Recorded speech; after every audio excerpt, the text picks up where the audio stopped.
ദേശീയ രാഷ്ട്രീയത്തിലും കായിക രംഗത്തും വലിയ വിവാദങ്ങൾക്കും ചർച്ചകൾക്കും വഴിയൊരുക്കിയ ബി ലോക്സഭാ അംഗവും ഗുസ്തി ഫെഡറേഷൻ അധ്യക്ഷനുമായിരുന്ന ബ്രിജ് ഭൂഷൺ സിംഗിനെതിരായ പോക്സോ കേസ് അവസാനിപ്പിക്കുന്നതിന് പോലീസ് നൽകിയ അപേക്ഷ ഡൽഹി കോടതി അംഗീകരിച്ചിരിക്കുകയാണ്.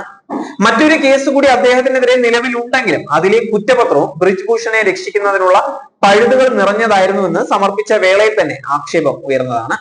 പ്രായപൂർത്തിയാകാത്ത പെൺകുട്ടിയടക്കം 7 ഗുസ്തി താരങ്ങളാണ് ബ്രിജ് ഭൂഷണെതിരെ ലൈംഗിക അതിക്രമ പരാതി നൽകിയിരിക്കുന്നത്. പോക്സോ കേസിൽ 500 പേജും അവശേഷിക്കുന്ന 6 താരങ്ങൾ ഉന്നയിച്ച പരാതിയിൽ 1000 പേജുമുള്ള 2 കുറ്റപത്രങ്ങളാണ് Delhi Rose Avenue, Patiala House കോടതികളിലായി സമർപ്പിച്ചിട്ടുണ്ടായിരുന്നത്. അതിൽ പോക്സോ വകുപ്പുകൾ പ്രകാരമുള്ള കേസാണ് പിൻവലിക്കുന്നത്.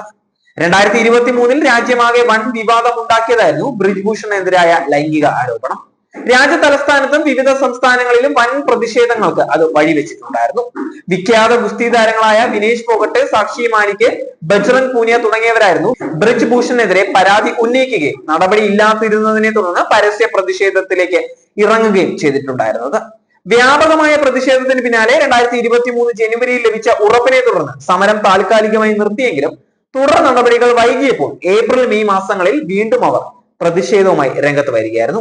ഇതിന്റെ ഒടുവിലായിരുന്നു സുപ്രീം കോടതി ഉൾപ്പെടെ ഇടപെട്ടതിനെ തുടർന്ന് അന്വേഷണവും കുറ്റപത്ര സമർപ്പണവും നടന്നിട്ടുണ്ടായിരുന്നത്. ഇതിനിടെ പ്രമുഖ താരങ്ങൾക്കെതിരെ ജോലി എടുക്കുന്ന സ്ഥാപനങ്ങളിൽ നിന്ന് നടപടി എടുക്കുന്നതിനുള്ള നീക്കവും ഉണ്ടായിട്ടുണ്ടായിരുന്നു. 2023 ജൂണിൽ കുറ്റപത്രങ്ങൾ സമർപ്പിക്കുന്നതിനിടെ തന്നെ പോക്സോ കേസ് അവസാനിപ്പിക്കുന്നതിനുള്ള ചരടുവലികൾ നടത്തിയിട്ടുണ്ടായിരുന്നു. പ്രായപൂർത്തി എത്താത്ത പ്രതിയെയും പിതാവിനെയും സ്വാധീനിച്ച് മൊഴി മാറ്റിയെടുക്കാനായിരുന്നു ശ്രമം. ഇതേ തുടർന്ന് കുറ്റപത്രം സമർപ്പിക്കുമ്പോൾ തന്നെ പോക്സോ കേസ് അവസാനിപ്പിക്കപ്പെടുമെന്നുള്ള പ്രതീതി ഉണ്ടായിരുന്നു. അതിന്റെ നടപടിക്രമങ്ങളുടെ ഭാഗമായാണ് ഇപ്പോൾ ഡൽഹി കോടതി പോക്സോ കേസ് അവസാനിപ്പിക്കുന്നതിനുള്ള അപേക്ഷ അംഗീകരിച്ചിരിക്കുന്നത്. ആരോപണം ഉയർന്നപ്പോൾ തന്നെ ബ്രിജ് ഭൂഷണെ രക്ഷിക്കുന്നതിനുള്ള നടപടികൾ അദ്ദേഹം BJP ലോക്സഭാ അംഗവും ഉന്നത ബന്ധവുമുള്ള വ്യക്തിയുമായിരുന്നു എന്നതിനാൽ സർക്കാരിന്റെ ഭാഗത്തു നിന്ന് ഉണ്ടായിരുന്നു. ആദ്യം കേസെടുക്കുന്നതിന് തന്നെ സന്നദ്ധരായിരുന്നില്ല. പിന്നീട് കോടതി ഇടപെടലിനെ തുടർന്ന് പോക്സോ കേസ് ഉൾപ്പെടെ രജിസ്റ്റർ ചെയ്തിട്ടുണ്ടായിരുന്നെങ്കിലും അറസ്റ്റ് ചെയ്യുന്നതിന് നടപടി ഉണ്ടായില്ല. അതിനിടെ തന്നെ ഉന്നതതല സ്വാധീനം ഉപയോഗിച്ച് ജാമ്യം നേടിയെടുക്കുകയും ചെയ്തിരുന്നു. അതുകൊണ്ട് തന്നെ പോക്സോ പോലെ ഗുരുതരമായ കുറ്റം ചുമത്തിയ കേസിൽ അറസ്റ്റ് ചെയ്യപ്പെടാത്ത ആദ്യ കുറ്റാരോപിതനായിരിക്കും ഇദ്ദേഹം. പിന്നീട് 2024 ലോക്സഭാ തെരഞ്ഞെടുപ്പിൽ വീണ്ടും മത്സരിപ്പിക്കുവാൻ BJP തുനിഞ്ഞുവെങ്കിലും ശക്തമായ എതിർപ്പിനെ തുടർന്ന് നീക്കം ഉപേക്ഷിക്കുകയായിരുന്നു. പകരം മകനെ സ്ഥാനാർത്ഥി ആക്കുകയായിരുന്നു.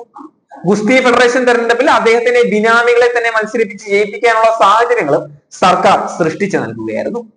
പോക്സോ കേസ് ഒഴിവാക്കപ്പെടുന്നതോടെ രണ്ടാമത്തെ കേസ് ദുർബലമാവുകയും അദ്ദേഹത്തിന് രക്ഷപ്പെടൽ എളുപ്പമാവുകയും ചെയ്യുകയാണ് ഇപ്പോൾ.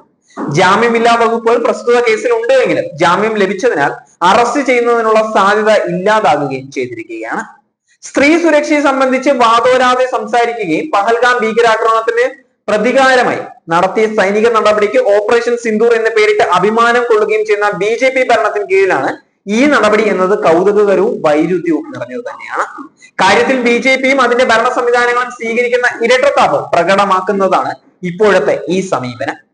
BJP ഭരിക്കുന്ന സംസ്ഥാനങ്ങൾ സ്ത്രീകൾക്കെതിരായ അതിക്രമങ്ങളുടെ കാര്യത്തിൽ മുന്നിൽ നിൽക്കുന്നതും സ്ത്രീകളെ 2ാം തരമായി പരിഗണിക്കുന്നതും മനുസ്മൃതി ഉൾപ്പെടെ അവർ പിന്തുടരുന്ന ആശയങ്ങളുടെ പ്രതിഫലനം തന്നെയാണ്. അതുകൊണ്ടാണ് ഒരേ സമയം സ്ത്രീകളുടെ സിന്ദൂരത്തെയും കെട്ടുതാലിയെയും കുറിച്ച് അഭിമാനം കൊള്ളുകയും മറുവശത്ത് സ്ത്രീവിരുദ്ധ നടപടികൾ സ്വീകരിക്കുകയും ചെയ്തു വരുന്നത്. സ്ത്രീ സുരക്ഷയും അവരോടുള്ള ആദരവും BJPക്ക് കേവലം വോട്ട് നേടാനുള്ള ഉപായം മാത്രമാണ് എന്ന് വീണ്ടും വീണ്ടും തെളിയിക്കപ്പെടുകയാണ്. അതുകൊണ്ടാണ് ഗുരുതരമായ ആരോപണം ഉയർന്നിട്ടും ബ്രിജ് ഭൂഷണെ സംരക്ഷിക്കുന്നതിനും അദ്ദേഹത്തിനെതിരായ അന്വേഷണവും കേസുകളും അട്ടിമറിക്കുന്നതിനും ബോധപൂർവമായ ശ്രമങ്ങൾ BJP ഭരണത്തിന് കീഴിൽ നടക്കുന്നത്. പോക്സോ കേസ് പിൻവലിക്കുന്നതിലൂടെ BJPയുടെ പൊള്ളത്തരം ഒരിക്കൽ കൂടി വെളിപ്പെടുക തന്നെയാണ്.